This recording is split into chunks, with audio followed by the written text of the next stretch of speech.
Ժպտացեք, ձեզ նկարում են ականատեսները։ Բարև ձեզ, առաջին ալիքի եթերում ռեալիթի հեռուստատեսության ոճով պատրաստված ականատես նախագիծն է։ Մարդիկ դառնում են անվստահելի, շատ դեպքերում կեղծ վկայություն տալով կամ սադրանքներ հրահրելով։ Հիմնական ապացույցն ու վավերագիրը տեսաձայնագրող սարքերն են, որ դեպքը դարձնում են փաստարկելի ու ապացուցելի։ Գաղտնի նկարահանումներ, բացառիկ տեսարաններ ու իրական պատմություններ ականատեսի աչքերով։ Մենք ոչ միայն խոսում ենք, այլև ցույց տալիս։ Այսօր մենք ձեզ ցույց կտանք։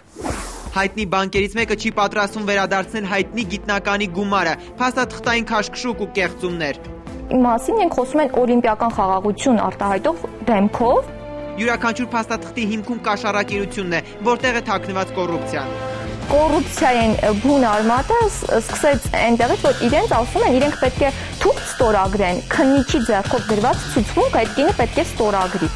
Ֆիզիկոսն իր գումարն է պահանջում կոռուպցիոն երաժանին ընդդեմ գիտնականի։ Մոտ բոլոր անօրինականությունները, կոռուպցիաները այսպես համատեղ կոալիցիոն ուժերով են կատարվում, դատախազությունից բանկ, բանկից դատախազություն, ոստիկանություն, մոտ իսկական sense լավ համակարգ է գործում։ Լայնածավալ փորձաքննություն, բողոքարկում պատասխան չկա, ժամանակին հարգված գիտնականն այսօր ֆիզիկայի օրենքներին հակառակ, բայց հանգամանքների բերումով դատապարտված է անտարբերության։ Այդ փորձագիտական քննության որոշումը ոչ մի կերպ չեն տալիս պապիկին։ Ինչու՞մն է խնդիրը։ Խաբված գիտնականը։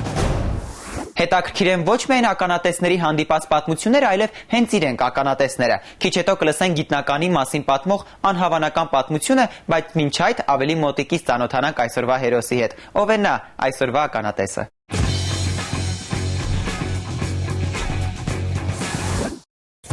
Անահիտ Ղիասյանն այսօրվա մեր հերոսն է, ականատեսը դասերից հետո երբեք չի ուշանում։ Երկու հատակում գործը ինձ թվում է այստեղ միանշանակ բացասական կերպարներ չեն։ Լրագրող դառնալու ցանկությունն իրագործելու համար հայոց լեզվի եւ գրականության դասերին միշտ ներկա է։ Երկու լավ գնահատական է ստացել, երբ ու թեմա հանձնել է։ Սա իմ անձնական փաստաթուղթն է։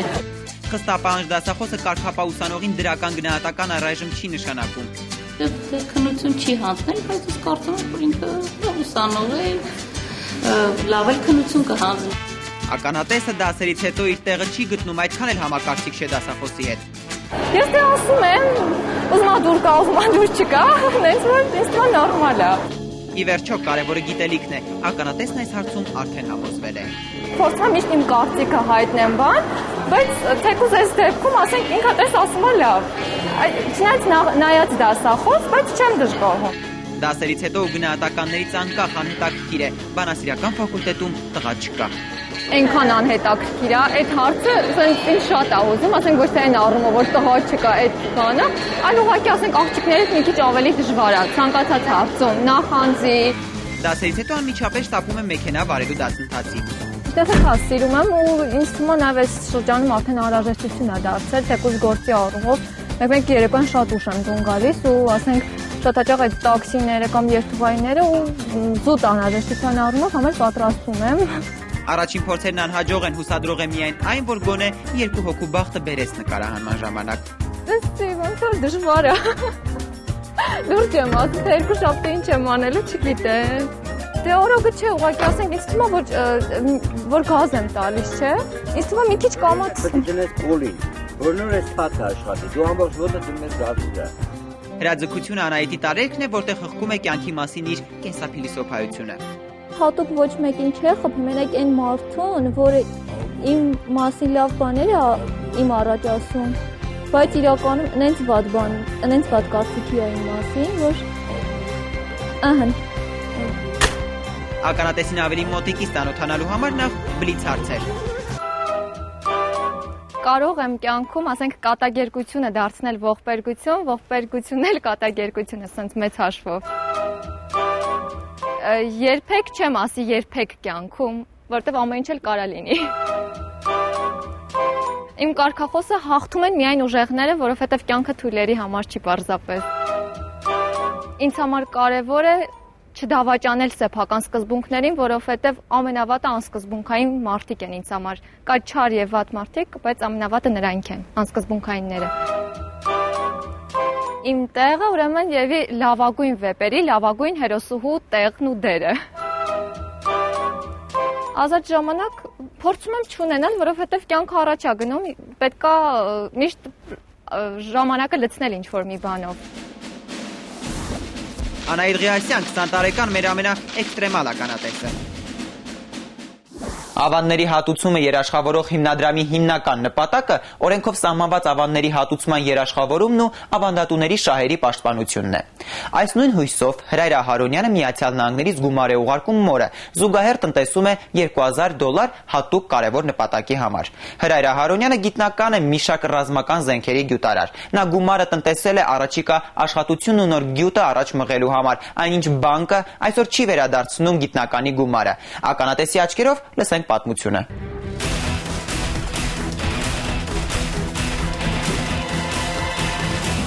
85-ամյա փոքրամարմին գիտնականը մեծ մայրցամաքում Ամերիկայում ցույց տվեց իր տաղանդն ու դարձավ մի քանի հայտնի գյուտերի հեղինակ։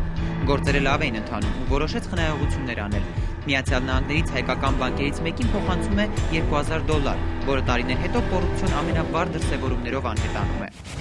Մի հատ պատմություն լսեցի ու ինքս ականատես եղա, մի պատմության, որ ինձ ապշեցրեց ուղղակի։ Ասենք ինչ-որ իշխանություն ունենալով, հատկապես ասենք հաշմանդամների հետ, սոցիալապես անապահովների ու ծերերի հետ։ Դեպքը այսպես եղավ 98 թվականին մարդը բայց որոշեց փոխանցի Երևանի բանկերից մեկը այն նպատակով, որ ինքը պետք է գա եւ իր գործունեությունը, այսինքն որպես գյուտարար, ինչ որ հայտնի գյուտարար է նա, պետք է շարունակեր այստեղ։ Ու խնդիրը այն է, որ մարդը այսպես տրամադրված, որ հայրենիքին ինչ որ օգնություն բերելու համար չէ, փողը տիկնոջն էր փոխանցել մոտ $2000, այսինքն բայց խնդիրը նա է, որ այստեղ բանկային ինչ որ մախինացիաներ, խաղեր են գործում, sense մութ բաներ, որ տիկնոջ անունով փոխանցել էր, բայց տիկինը չպետք է ստանար, ինքը պետք է գար իր անունով կոնկրետ հենց ինքը ստանար, որովհետև այնտեղ ինչ որ գաղտնագիր կայի, որ Ամերիկայից փոխանցում են, գաղտնագիր են ստանում։ Բանկը հերքում է Հրայր Ահարոնյանի պահանջը ու ներկայացնում կտրոն, թե գիտնականի կինն արդեն ստացել է հասանելի գումարը։ Պահանջող կողմը հանդես է գալիս առաջին հիմնավոր ապացույցներից մեկով, որ կինը 10 նիշանոց ծածկագիրը չի իմացել, հետևաբար չէր կարող ստանալ գումարը։ Անհետացած գումարը մնում է օդից կախված, երբ բանկը փոխում է գումարի անհետանալու պատճառներն ու պնդում, որ Միացյալ Նահանգներից գումար չի փոխանցվել։ Մինչդեռ ամերիկյան բանկը, որի միջոցով է կատարվել փոխանցումը, փաստաթղթերով ու հիմնավոր ապացույցներով է ներկանում, որ փոխանցումը ի վերջո կատարվել է։ Այս հայտնի մարդուն, որ չգիտես ինչի մենք չենք գնահատում, անգամ շատ-շատերը չգիտեն էլ ու ասես ծիծաղով էլի կնայեն մենք վերևներից, այս մարդը էլի եկել է փողա փոխանցել, դիմում է բանկին, ասում է, ահա, Ամերիկայից ասում են, որ գումարը փոխանցել ենք մենք, ես ինչու չեմ կարողանում ստանալ, ասում է հիմա մենք ձեր տիկնոջն ենք գումարը տվել։ Տիկինը բնականաբար այդ գումարից էր տեղյակ չէր, որովհետև մարդը նպատակադրված է, որ ինքը պետք է գար այդ $2000 ծախսեր հատուկ իր գյուտերի համար։ Էլի չեն վերադարձնում ու այստեղ սկսում է ամեն ինչ։ Գիտնականը ֆիզիկայի դասագրքային գիտելիքներով ու իրավաբանության կենցաղային իմացությամբ գործի է անցնում։ Բանկից պահանջում է կտրոն, որտեղ ոչ թե գանձապահի, այլ բանկի կառավարչի ստորագրությունն է, որ գումարը ստացած է։ Մեզ մոտ բոլոր անօրինականությունները, կոռուպցիաները այսպես համատեղ կոալիցիոն ուժերով են կատարվում, դատախազությունից բանկ, բանկից դատախազություն, ոստիկանություն, մոտ իսկական sense լավ համակարգ է գործում։ Այդ ամեն ինչի մասին մարդիկ, որոնք մարդկային ճակատագրեր են լուծում, վերջ-վերջ այդ պապիկը կարող լիներ մի հատ մարդ, որը հացի փող չունենար, այսինքն այդ ամեն ինչը իր համար շատ կարևոր լիներ։ Այդ ամեն ինչի մասին մենք խոսում ենք օլիմպիական խաղաղություն արտահայտող դեմքով ու մարդ, որ լսի, չգիտեմ, էլի ինչ վիճակում կարա հայտնվի։ Պապիկին ու տատիկին այս շղթայի ոնց որ մարդիկ կանչում են քննության, որ դուք պետք է գաք, ինչ որ թղթեր ստորագրեք ու կոռուպցիային բուն արմատը սկսեց այնտեղից, որ իրենց ասում են, իրենք պետք է թուղթ ստորագրեն, քննիչի ձեռքով գրված ցուցմունք այդ կինը պետք է ստորագրի։ Դե բնականաբար այդ կինն էլ մի քիչ ինձ թվում է դատելու ունակություն ունենալով ու հասկանալով, որ ի վերջո ինչ կապ ունի մեծ ենք ծերենք չի նշանակում, որ ուղեղներս գնացել եկել է։ Մարդը հասկանում է, որ չպետք է ստորագրի, չի ստորագրում, ինչ որ նույնիսկ բռնության են դիմում, այն աշճան, որ բռնության դիմեն։ Ոնց կարելի է մարդուն ասել, որ ստորագրի, չէ, մենք ենք ստորագրում, ինչ որ նման կերպ էլի վարվել։ Փաստաթղթային քաշքշուկներից հետո տուժողը որոշում է դիմել ոստիկանություն, պահանջելով վերականգնել իր իրավունքը, որտեղից տեղեկացնում են, թե 5 տարին լրանալուն պես ոչնչացվում են փաստաթղթերը, այնինչ փոխանցումը կատարվել է 2006 թվականին, 5 տարին չի լրացել։ Այս պատմությունը ականատեսը համեմատում է Կաֆկայի հայտնի գործի հետ։ գրականության մեջ 20-րդ դարի գրականությունը էկզիստենցիալիզմի ու աբսուրդի գրականություն է։ Ինչ եմ այս աբսուրդ բառը ասում, որովհետև Ֆրանց Կաֆկան հիասքանչ գործ ունի, կոչվում է դատավարություն։ Գործը այսպես է սկսում. Յոզեֆ կն առավոտյան արթնանում է եւ պարզում է, որ իրան ձերբակալել են։ Առանց ոչ մի բանի պատկերացնում եք, նույնը այս պապիկի վիճակն է։ Մարդը գալիս է, որ այդ փողը ստանենք, $2000 փոխանցել է, որ ինքը գա ստանա։ Կնոջ անունով, բայց ինքը պետք է ստանա։ Պարզվում է, որ իրեն ասում են, քանի որ 30 օրվա ընթացքում դուք այդ գումարը չեք ստացա, այլևս ստանալու իրավունք չունեք։ Մարդը հայտնում է անելանելի իրավիճակում, կոռուպցիայի բուն արմատները հենց այստեղ են գտնվում, մարդ, այն էլ որ օգտվում են առիթից ծեր, մարդահատ է, մեծ մարդ է, այդ վիճակներն է, հայերի մոտ չէ։ Մեծ լինի, հաշմանդամ լինի, երեխայա խելո, քաբան, աղջիկա, թո գնա գա այդ տարբերակով, այս մարդը դիմոտ դատախազություն ոչ մի օգուտ չկա։ Վերջը հասնում է նրան, որ իր կնոջ եւ պապիկին կանչում են պարզելու, վերջ-վերջո ինչ է եղել։ Կոռուպցիոն պատմության ականատեսն ի վերջո ներկայացնում է հանգուցային ապացույցը։ Այդ մարդիկ ուղղակի որոշումը չեն ուզում տալ պապիկին, որովհետև նա, ինչպես բոլորս էլ գիտենք, տարական օրենքները գիտենք, այստեղ պաշտոնի չարաշահում, կոռուպցիա, այն որ հայերը գիտեն, չէ, ասենք մենք ենք, մենք ամեն ինչ կարանք անենք, Ամերիկայից է եկել գյուտարարա, մի գյուտ կանենք էլի նրա գլխին։ Մի շատ լավ քիմիական գյուտի ականատես ես եղա ու զարմացած եմ, փորձում եմ նման մի քիչ թեթև նայել, որովհետև շատ դեպքեր են եղել, բայց կոնկրետ այս դեպքին թեթև նայել չի կարելի։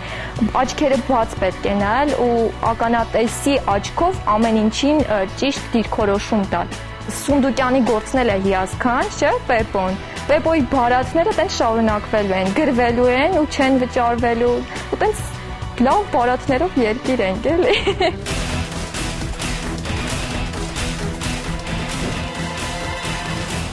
Հիշեք, ականատեսի աչքից ոչինչ չի վիրիպում։ Լսեցինք պատմությունը, հիմա լսենք իրավաբան փորձագետի վերլուծությունը։ Էլինա Բաղդասարյանը ականատեսի ուշադրությունը հրավիրում է հատկապես այն հանգամանքին, որ Հայաստանում գործող 22 բանկերն էլ ընդգրկված են ավանների երաշխավորման համակարգում։ Պետք է ուշադրություն դարձնել բանկի ստացած կտրոններին ու փորձել ավելի համոզիչ փաստարկներ ներկայացնել։ Պատմությունը վերլուծում է իրավաբան փորձագետը։